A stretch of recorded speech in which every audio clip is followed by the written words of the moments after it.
This is OpenParly Live. Hello and a warm welcome to OpenParly Live here on OpenParly. My name is Lynette Manzini. Thank you very much for joining us. In today's conversation, we look at the monetary policy statement that was issued by the Reserve Bank Governor on the 6th of February 2025. We want to find out why young people, why Zimbabweans, or why the informal sector and business too should care about this statement, how it affects business, how it affects the operating environment and our daily lives. And helping us to analyze this is economic analyst Rukomborero Sibanda. Welcome to the program. Thank you, Lynn. We meet again. We've always spoken about these issues. And maybe before we do that, for the benefit of our listeners, please explain to them why a monetary policy statement is important. Okay, thank you. Yeah, a monetary policy statement is very, very important.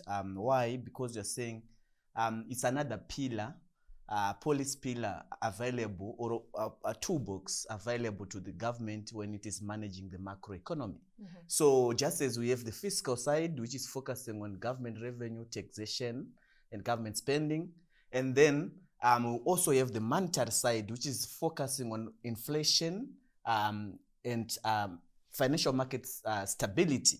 So that's why we need a monetary policy statement to manage. So how do they use it?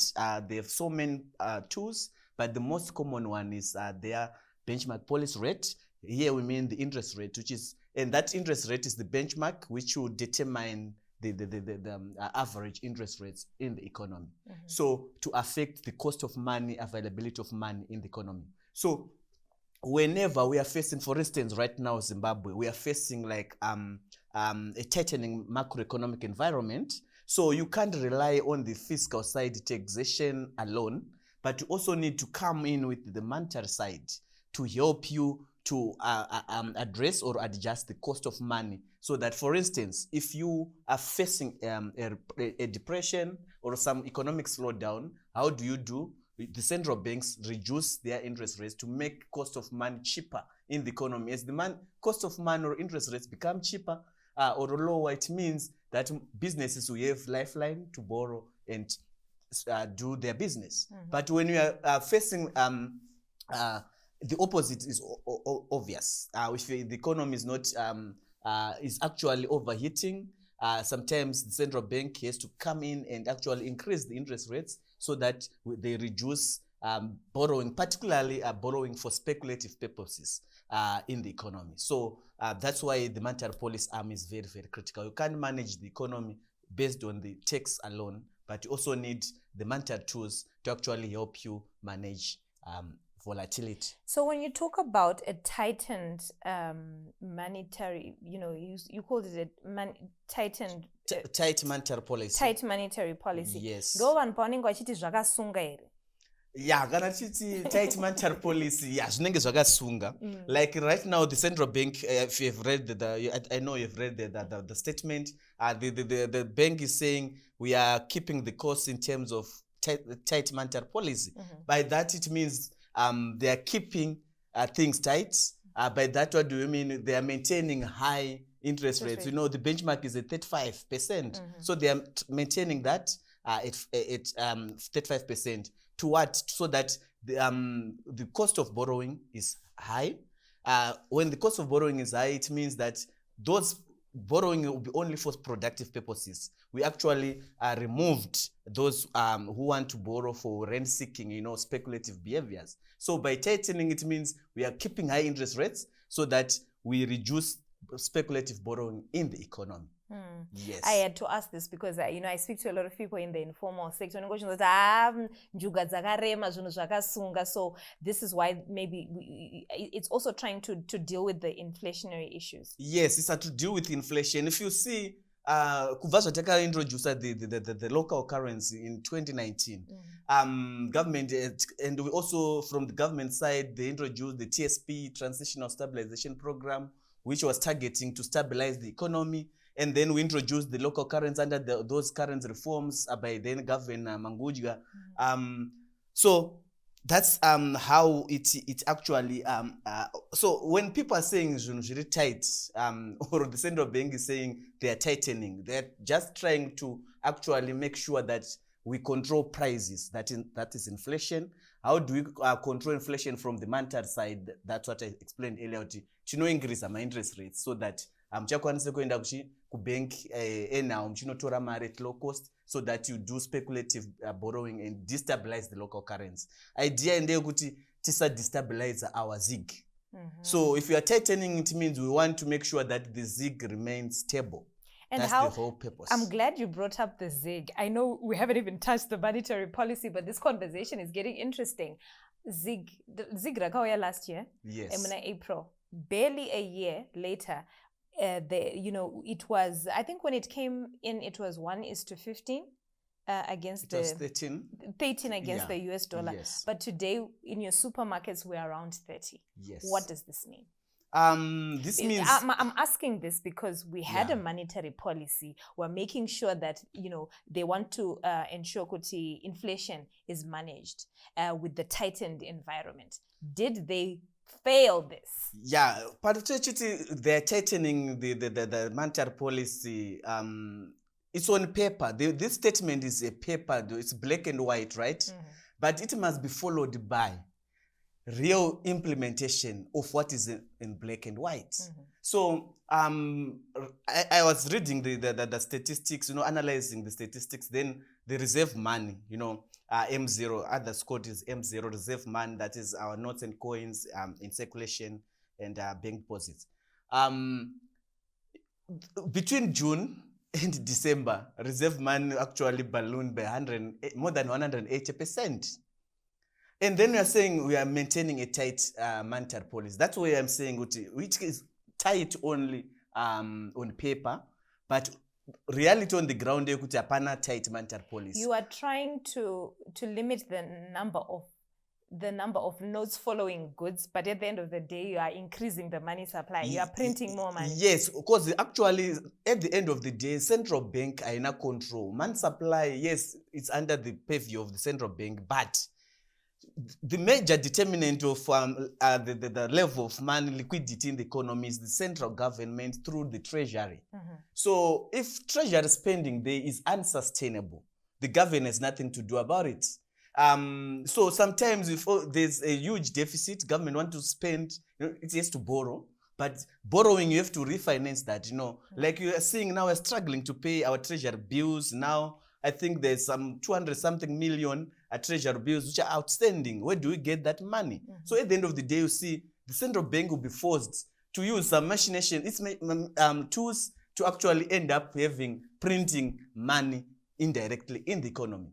So tight monetary policy must be accompanied by tight fiscal policy. Actually, we have to start with tight fiscal policy. Within what parliament approves. We have seen over the years that sometimes parliament approves the budget, let's say 100 billion, then treasury went on to spend more than that without even parliamentary approval. So, and then it comes up after seeking condonation. So we are saying if we really want to stabilize the ZiG, which has actually lost more than 40% since its introduction in April, we have and imagine it's a gold-backed currency. It's a gold-backed currency. Yes, it's gold-backed, but on paper, we don't know. It was recently. I see there's a company video. What were these? They recently audited the reserves. So based on that result, I'm inclined to actually say we have the reserves. But where are we getting it wrong now? It's where we have to address. If the gold is there, why then are we having a volatile ZiG? It means somehow the math is not balanced. It's not a math thing. I think there's something that we continue to do in the same way, and expecting different results. Yes. Unfortunately. So in case you're just joining us, you are tuned into OpenParly Live here on OpenParly. We are looking at the monetary policy, a statement that was issued by the Reserve Bank Governor John Mushayavano. Remember, he is he's no longer the new man in town, but he's the one who issued the ZiG recently. Coming to the monetary policy statement, I was looking at the analysis that you did. And you were talking about, the gross domestic product. They have projected a 6.5% GDP growth in 2025, up from 2% in 2024. And that 2%, we arrived at 2% after they had revised it because they had not factored in issues to do with the drought and the climate change phenomenon. Do you think this is a realistic target for 2025? The challenge with, that's why sometimes we have to rely, analysts have to rely maybe with the foreign data, like from other, reputable think tanks or institutions like World Bank, IMF, because, when it comes to official statistics here, the projections, since let's start with when the regime of Professor Mtuli, when he came in with the TSP, the projections there in the TSP were actually very lucrative. We thought kuti zvinhu but at the end of the day, analysts have been saying, no, these projections, we can't have this because we are facing liquidity crisis. We are facing another drought. If you remember, in 2019, we had another drought. So we can't have this growth when we are an agricultural dependent economy. You see, so when it comes to government projections, I don't give seriousness to those projections. Why? Because of this. Then coming to the 2%, it was not 2%, it was actually revised later. But don't you think that we have researchers in Zimbabwe, meteorologists, etc., to actually predict weather patterns so that they inform the Treasury Department to say, no, we expect a drought next year. So the economy can't grow by this magnitude. That's why we ended up reducing to 2%. And now we are saying we are moving to 6%. Yes, I agree that you can move to a higher growth than 2% because we are coming from a lower base. Our economy is agroeconomy, which depends too much on commodities, including from agriculture. And then if we are coming from a low base and then we receive better rainfall patterns this year, and we've seen it so far, I think we are going to recover from the agricultural sector, and this is going to put more, going to increase national output. Then the issue should not be, we must not be worried about the number to say the economy is going to grow by 6%. We have to look at growth with human face. I don't just we can't have when we are saying 6% GDP growth, mostly it's business profits. If companies are making more money and then they say economy is growing. But look, poverty statistics, what are they showing us right now? Many people are in poverty. Children are not going to school. They are now vendors, street vending. And then we are celebrating over these years. We're saying, oh, we've been averaging 5%, we've been averaging this. But look, in terms of the human face, things are deteriorating. So for me, I should not be worried more on the GDP figures. I should be worried more on, that's why I say it should be economic growth and development. But we are only focused, the Treasury is only focused on economic growth. The development part is where the human face is. We have to build more schools, more hospitals, providing clean water for people, etc. That's economic growth. Infrastructure, roads, there are some areas which are not road linked up to this day, and we are now 40-something years into independence. So it's disheartening. And so to me, I'm not worried about the 6% projected by the Reserve Bank right now. I'm just worried about where is the human face. The monetary policy, is it addressing the issues of the informal economy? Is it addressing the issues of school, tertiary students, etc.? That's where we must be focused on, and the government, that's where it must put more effort rather than just GDP numbers. Concentrating on the figures, unnecessary figures, and ignoring the face. It's good that you brought up the informal sector. There are a lot of numbers that are thrown around in terms of what percentage of our economy is formal and informal. Maybe if you can break that down for us. What is, the percentage of the informal sector in Zimbabwe? The challenge now is, varukushanda informal economy, they are saying we are 90% because they also want government favors, right? But to me, I don't think you can say that you are now at 90%. But indicative statistics can show, maybe the latest from Zimstat, where like 80% of transactions are in USDs, 20% are in local currency. And then if you see local currency is circulating more in the former. So it means that 20% is reflecting the economy, that 20% of our economy is now informal. So for me, I think it's 80-20.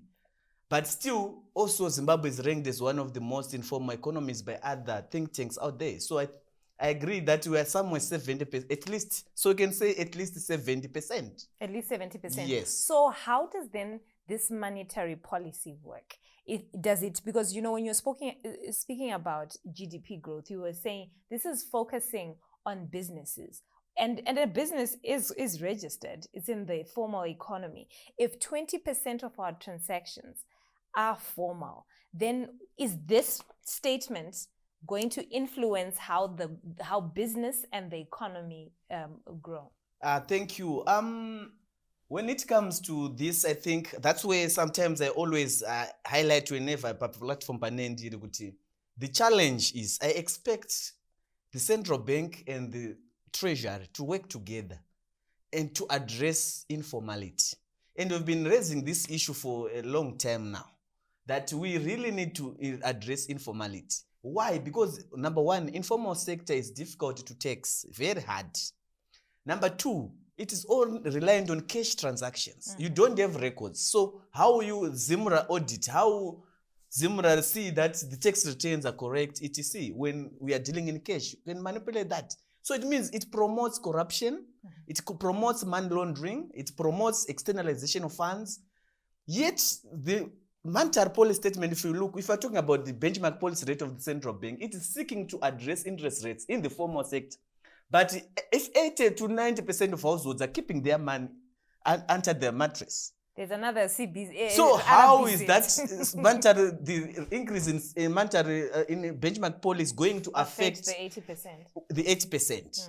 You see now. So for me, I think this monetary policy statement should not force like what it is trying to do now, forcing in formalization. It must create incentives. What are they forcing? Formalization. They are forcing formalization. How? Like what we did last time, we forced de-dollarization when there was that statutory instrument. Is it 149 or so, which said monocurrency. You know, now we are saying we want to force the informal sector to formalize, but we must learn. Let's learn.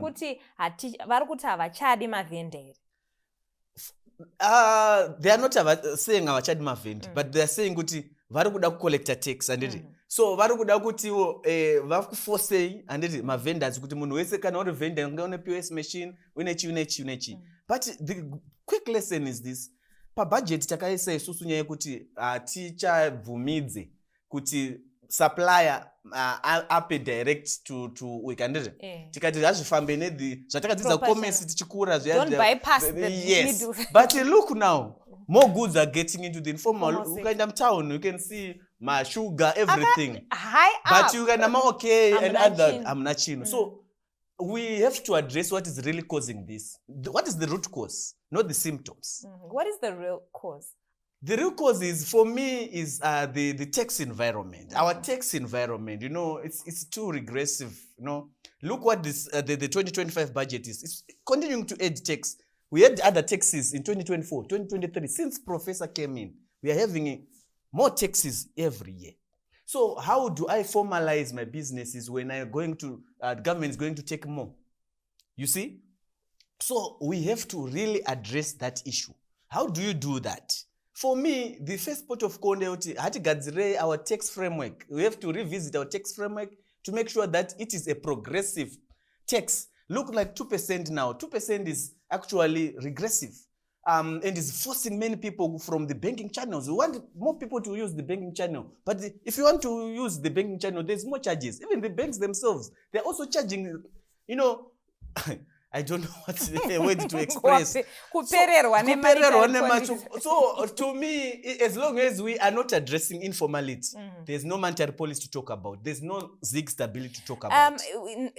It's also good that you spoke about the issue around addressing informality. Yes. I want us to talk about, the latest measures of having, the POS machines, that it's now mandatory to have POS machines. Is this referring to the informal sector? Because you are also saying they are forcing formalization. Yes. So are we saying vanambuya vari kutengesa madomats madrink atinoona pakopakabhana ndo atiri kunoswipa here kana kuti pane imwe informal sector iri kutaurwa nezvayo? I think since the informal sector is broad as well, like mbuya vari pamusika pakopakabhana how to POS vanoshandisa sei. But I think they are now targeting, like, look at Mbare Musika, they recently opened one. Maybe they are going to say, if you are going to have a table here, for you to register your business here, we need you to have a POS machine. I think those kind of setup where we have vending markets, I think that's where we can win. But in terms of other, small, like in Magabade, how can someone have a POS machine in Magabade? Or in high fields there. And maybe let's take it a little bit higher. The artisanal miner, they are dealing in gold. So no, so sometimes our policymakers, they come up with policies, but I think what we really need to do is let's craft policies together. If we can do consultations, with everyone involved, the formal sector, the students, the youth, everyone, people with disabilities, so that we hear my challenges that we face on all these various groups, particularly the vulnerable groups, because the vulnerable groups don't have informal sector much, and don't have force on the government to use my POS to do this, have a tax clearance, what, but it's adding burden. Population agara to struggle already. So we need policy consultation. Some policies anyhow to say this is the monetary policy statement, or to consultations or this established blocks. But we are saying vendors are not, they are organized. They have this VSET, we have this, we have this. Check those organizations representing vendors. Let them sit on the table and discuss these issues. What do you really want to formalize? Asking the vendor. They say, we want infrastructure, we want this, we want this. So that when you're going on the table to draft a policy, you now know that this policy is addressing vendors, this policy is addressing artisanal miners, this policy is addressing issues of youth, this policy is addressing issues of women. But we don't do that. The process is actually closed. We have a 79-page document addressing 20% of the economy. Of the economy, yes. I just want to read this out for the benefit of the viewers in terms of, what they're talking about, the POS machines. So there's mandatory POS machines for all businesses. Banks must provide POS machines to business accounts. Dormant POS machines to be reported to RBZ. No bank charges on accounts below $100. That's 100 US. Microfinance sector regulation, increased scrutiny to prevent predatory lending, crack down on informal cash hoarding, investigations into shadow banking and misuse of safe deposit boxes. Kana tikati POS machine iri dormant. Kana customers ruguye. That's the challenge now. I will give you an example. When we heard about, the closing down of OK. So I live close to a bon marché. I go in, I'm looking for bread. There is no bread inside. I go and look for milk. There's no milk. I'm not looking for anything else. I'm leaving. And, the tills, there's no one at the tills. What if you have those POS machines? It's dormant because you don't have products that the customers want. Why should you be investigated? Is this a good policy? No. To me, I don't buy to this policy of forcing the POS machine. For me, let's go to the root cause. Why is it now people are preferring USD relative to the Zig? Because there's nothing zvaitwa so far, concrete zvaitwa so far from the central bank and the treasury to actually create demand of our own currency. if you see right now, even the government itself right now, it should my tax in US dollars. And most of their expenditures are now in US dollars. We have also a debt which is now more than 21 billion, and it is being serviced in US dollars. So the government is under pressure to say we have the ZIG, but we also have US dollar obligations. So it's a catch-22 situation. Say, what would I expect is government is the back of its currency. Hakuna pasipani boti mari yenyu ye ZIG ichabekwa na N1. But government yakaisa ZIG so that it's to be confident. Government gave any confidence in the currency. I would expect in any good government demand more taxes in ZIG. And so that it creates demand. And then by creating demand, it creates value against the US dollar. And then people start to use the ZIG voluntarily. You see. So having POS machines while the economy is dollarizing is, for me, it's defeating the purpose. Yes, they are trying to say we want the ZIG to be used, but we don't use it that way. Let's find innovative ways, like particularly the tax. Also, government, you know, government is is actually the largest supplier, single largest supplier, buyer in the economy for my services, goods and services. You see, so if government is providing my health services like paunoenda ku clinic, paunozi badara my user fees, let not them be in US dollars. Government is ZIG. Recently, I audio pa hospital. It was a hospital set up where munaera mbironda ZIG board. But it was a public institution. Oh, I remember. Pane imwe futi ye polytechnic mwanaenda no badara. Yes, I think that one I'm trying. Yes, mwanaenda ne ZIG. Ada badara shikans. Wa badara ne? No. So where are we going? It's good. This government can demand out zikoro everyone. Your government pache also, if it start to accept for its services the ZIG, and then taxing economic agents in the local currency, then we create the demand. But now the situation is the government actually to the US dollar, but it's forcing people to use ZIG. Then considering what we experienced before, then no one wants to use the ZIG. And no one wants to use the formal banking system, because last time when we had 1,000 US dollar in the account, tomorrow morning it was 1,000 ZWL. 1:1. 1:1. And many people lost their savings, lost their wealth. I think you make a very interesting point there to say government has not done a good job in creating demand for the ZIG. Yes. They advertised it pretty well when it began, but then in terms of the reality on the ground, the trust, I mean, we have lost our money too many times for us to believe that this is actually going to work. Yes. For instance, the ZIG, it was introduced in April. But that devaluation, that 40 something overnight, boom, they've devalued by 47%.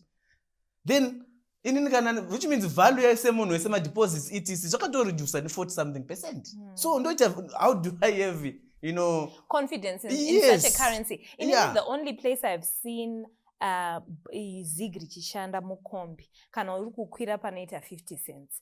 Aona pasina ZIG. I think ZIG now is around 20, if I'm not mistaken, 20 ZIG ndo 50 cents. Yes. Kana usina pasina change 20 ZIG kombi yakutoita dollar. Yes. Anywhere else I've never seen it. ZIG iri kushandiswa for change makombi notenga madomasi, then also nekupinda muma retail shops nekuswipe chichichi ndo kwaringoshanda.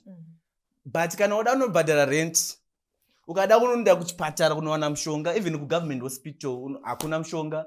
My user fees there in US dollars, vokunyorera card, woenda unotsvaga ku pharmacy in US dollars.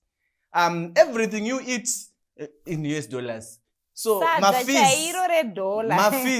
are in US dollars. So the economy is dollarizing, and then we are saying use the ZIG. No, common sense, guys. Common sense. 79 pages red document.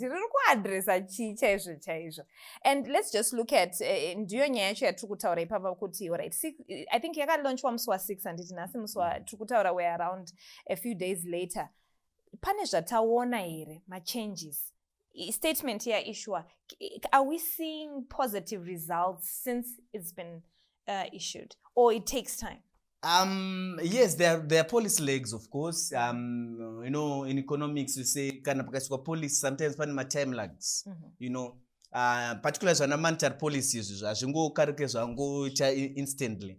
But what we are experiencing right now, disruptions mueconomy ari kukonzerwa mamwe through Zimra, etc. You know, we have seen some goods akarelabel ones ukangowanikwa now they are going to ask kuti tipe mareceipts tipe chi. So these are disruptions which are happening in the economy, and it's tingati disruption here kana vanhu vanga vachismuggle toziva sei right handi that's the challenge kuti taxi yatiri kuda isusu kuti izonotenga maparacetamol kuparo. That's the challenge now. That's where I want to address this way.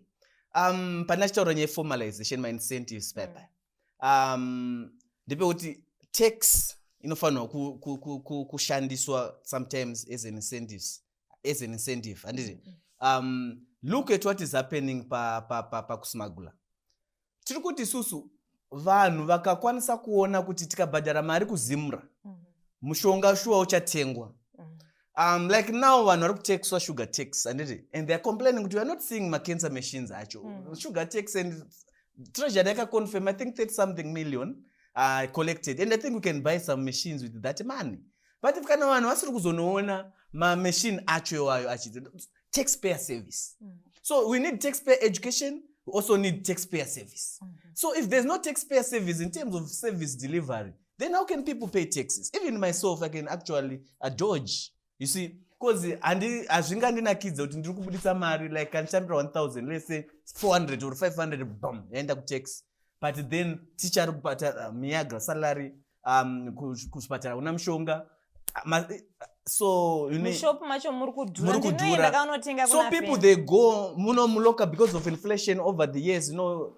So it's cheaper now to buy to South Africa. Yesterday I was seeing chigubu che steri milk chakanzi dairy board Zimbabwe. Chakanzi dairy board Zimbabwe kuroti company yedu kuno Zimbabwe. But ukaenda kuzasuku yakanzi product of South Africa. Kuroti it's now cheaper for dairy board to make milk iri ku South yoya kuno unza kunoko yotengisira kuno. How government creating jobs for South Africa? Yes. So people are also smuggle because kind of business operating environment have too cost. Let's go to my region and we operate there to Zimbabwe's imports. Rational consumers, the Zoom households have also to go across Limpopo and buy their groceries and come back because it's expensive. Saka asi tingagadzire here economy isusu nevanhu tichiri tiri kutarisa kuti tibatire vana mbuya vaenda ku Bedbridge kumesina kunotenga grocery tovabata ndokugadzira economy yacho. Particularly things like zvisiri luxurious like kuti munhu ane rice, ane hupfu, ane cooking oil. I don't think kuti it should be harsh kutorera munhu zvinhu zvakaita seizvozvo because you need food at the end of the day. And takarohwa ne-El Nino last year, vanhu havana nzara kumamisha, they are depending on donors, you know, food, you know, uya nemadona yani. Because the government is failing to actually cushion because we don't have adequate safety nets. So if people are now finding their innovative ways to go to nearby countries to buy food, and then pa border okunzi no badara duty wabude nazo, no, it's being cruel to me. I think Zimbabwe must target zvinhu zviri luxurious or alcohol, yes, alcohol, etc. I don't mind. But when it comes to food, bread and butter issues, like food for the family, I think it's being cruel, given that tangatiri El Nino induced drought. Hakuna chikafu, government is not giving us food. Hapana ma social safety nets. And then I think it's in line with zvavanotaura ivo through cabinet. Takambonzwa zvichinzi no one will go hungry under the ZANU-PF government, you know, under the watch of ZANU-PF government. Zvakataurwa mu cabinet, mune cabinet briefing last year. Asi kana vanhu vakunotora chikafu movabatira handizoti zvichiri kuenderana here. I want us to look at the business side of things. You spoke about the interest rates and they're 35%, and this is to tighten the liquidity. How are businesses expected to survive and expand in such an environment when access to funding is very, very expensive? And also, you know, we are a high importing country. How do we are we not shooting ourselves in the foot by increasing these interest rates when we want to encourage production? Yeah, you know, Lynette, I've been a fan of tightening the monetary policy since 2019. But you know where I was coming from is the fact that in economics, even Professor Mtuli knows that, even Dr. Mangunja, Dr. Mshava knows that. In economics, stabilizing an economy is something which is 2 to 3 years. If you want to stabilize the economy, we must achieve that within 2 to 3 years. But now, look, since 2019, now we are in 2025, we are really talking about stabilizing the economy. So when is the economy going to stabilize? Sometime like never. Sometime. So now that is why I'm saying, for me, I was a fan of tightening, like keeping high interest rates. But now it is now... as long as we had a timeline. The timeline. Like it was going to be 2 to 3 years just to stabilize the economy and the currency. Then everything goes normal. But now we are just saying tightening. Since 2019, we are tightening. And then look up, we're also having other structural issues like, look, electricity availability and cost. You know, sometimes people are going 12 hours, 11 hours, 15 hours without electricity. And the business road not fuel, run a generator, and fuel is costly in Zimbabwe, very expensive. In US dollars. And it's in US dollars. So the operating environment is now tight for businesses. Let's say example among my business akwenda producer South Africa, then achungounza finished products here. Because in Zimbabwe things are getting tight, to be honest. And I think the minister knows this, that things are tightening. Apana employment opportunities rugadzirika. So we like, it's a humanitarian disaster which is actually brewing here. Then if you combine now with what the global geopolitics, look what America is doing there. You know, we are at a risk, at the verge of trade, trade wars. And this in Zimbabwe is very susceptible to those risks. Why? Because we are a net importing country, a perennial net importer. So it means the cost of doing business is going to continue going up. And while its treasury is also facing, those risks as well, we are saying Nambochora issue a debt. We have to service our debt, etc.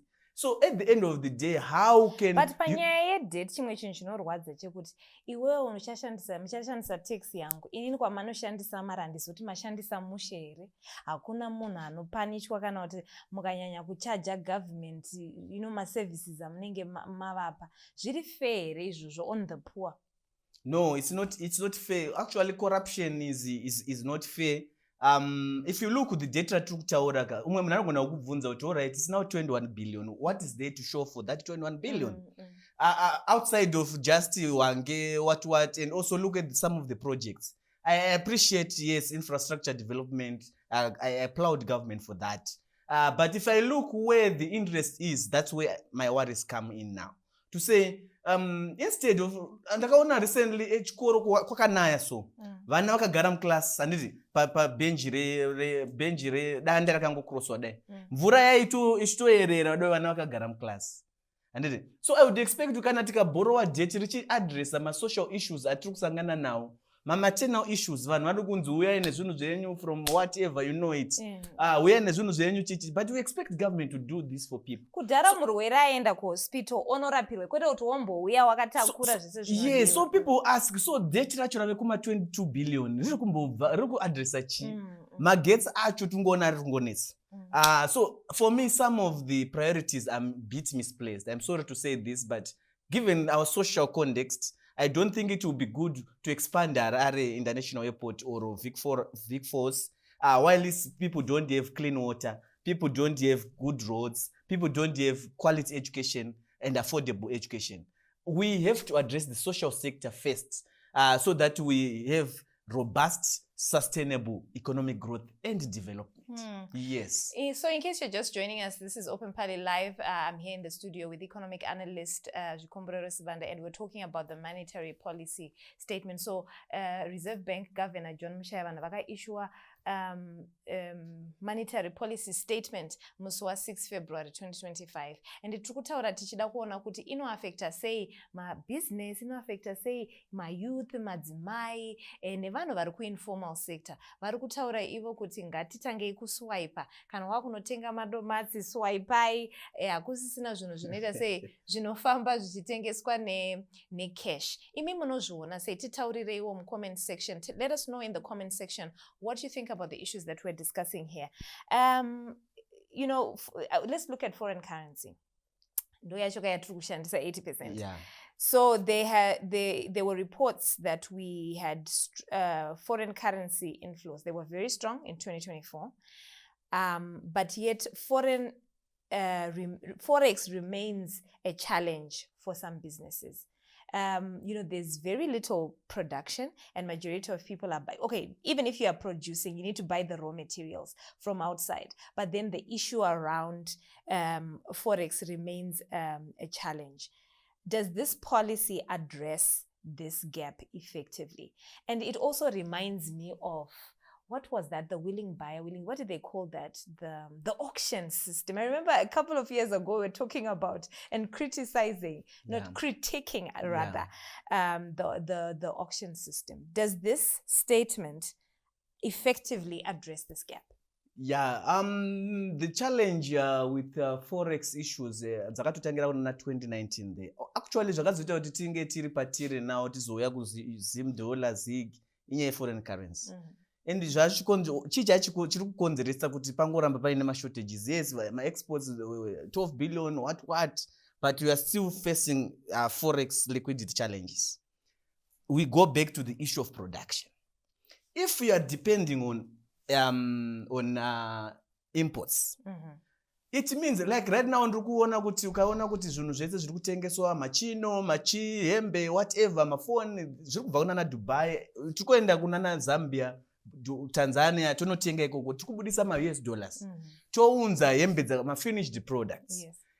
Totora futi mari iri masara shoma tobudisa zvekare, but dzimwe nyika create production. The same zviri kuitika futi now vanhu, even banking. Taku exporter as well my deposits. Where vanhu vakunovhura accounts ku South Africa, Botswana, because my banking charges muno and everything, police unpredictability is too high. So we are now ending up vanhu vakunovhura accounts there. The same issue of production. Now ndakupa a good example. Ndakaona a Zimbabwean company, a product we know ichibva ku Zimbabwe, but it's now coming from South Africa. So we really need to address issues of production and productivity if we really want to address foreign currency issues. Yes, the monetary policy statement try kuti yaka increase the retention for the central bank. Yanga at 25%, it was increased to 30%. By that, central bank is trying to actually, while this is costly to businesses, because businesses are forced to take 30% ZIG. Yet they know their costs are close to 100% in US dollars. So they're complaining also about the central bank is taking too much of our foreign currency, giving us the ZIG, which we are not using. Most of our overheads, most of our operating expenses are in ZIG. Our loans at Kuma banks are in ZIG, in US dollars. So that's where the challenge is now. So what we really need to do is let's address production and productivity in Zimbabwe. Let's address the ease of doing a business environment, like cutting tax compliance, making our tax regime more progressive. I think going that route will actually help to reduce informality and increase domestic production and productivity. Let's also embrace technology. Now we're talking about AI. What are we doing in Zimbabwe to harness, the potential of AI, to harness the potential of advancement in technology? We are not investing enough in infrastructure to support that. I think so. We are lagging behind. Now we're talking about African Free Continental Trade Area. How are we going to benefit if our own firms here are not regionally competitive? So it's a challenge. Let's try to make business environment good for companies so that they are regionally and internationally competitive. So, I was reading another article someday that it is actually cheap to import 1 liter of ethanol from Brazil and sell it in Zimbabwe than to buy locally produced ethanol.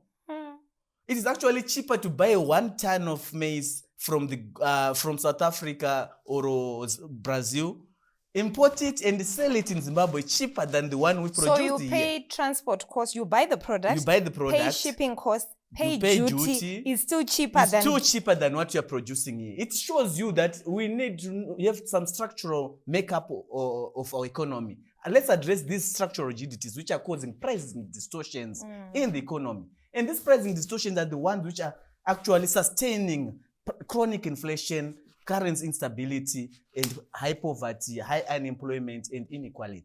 I think it goes back to the issue where you said that this statement, if it doesn't have implementers who actually implement what is in this document, then it just remains a paper. Yes, we need actually, the central bank must work hand in glove with the treasury. If we agree that we are tightening the monetary policy stance, it means that we are saying the treasury must live within its means. Zvava collector ndo zvavanofanira kushandisa. Kwete kunakirwa nekuspenda marisipo. While we are trying to stabilize the economy. You can't stabilize the economy when your fiscal space is too limited. So we have to address those issues. Tichivhara, concluding this conversation, pese panobuda monetary policy, people in the business sector vanoverenga. But inini ndiri kumba kana ndotengesa ndinofanira kuriverenga here monetary nderangu here kana ndire vanhu vemabhizimusi chete. Yes, iri document ndere harisire business only. Like I said, kuti monetary policy statement patinenge tichitaura nyaya dzema-interest rates zvinochito affect also households. Like right now mumba in a normal country you have to say kuti mukaona kuti mashao mare fees kana something, you need something, you can go to a bank mowana ka soft loan and it's a low interest rate, mobhadhira mwana fees odzidza. Dzimwe nyika dzitori nema-financial institutions anachitopa ma-loans, education loans, ozobhadharwa kushanda later. That's under normal circumstances. So, vanhu vanofanira kuverenga. So basically you're saying our circumstance is not normal.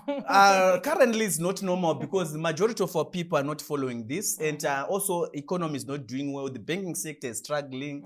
My business is kuda ma-loans, capital, but if you want to go out, it's another challenge, my sanctions, etc.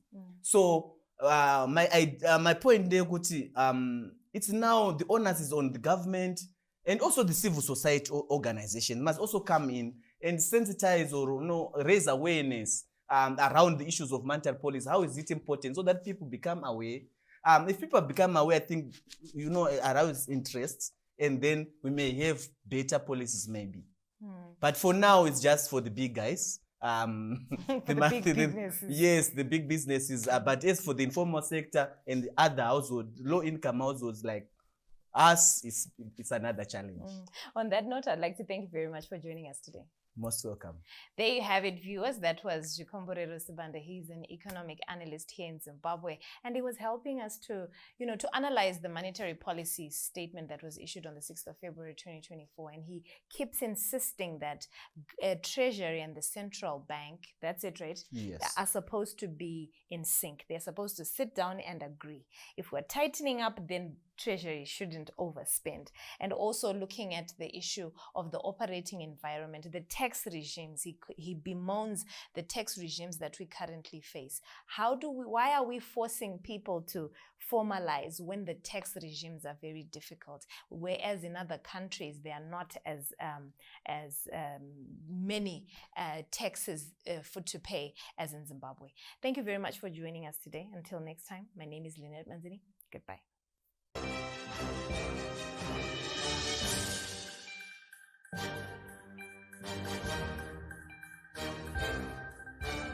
This is OpenParly Live.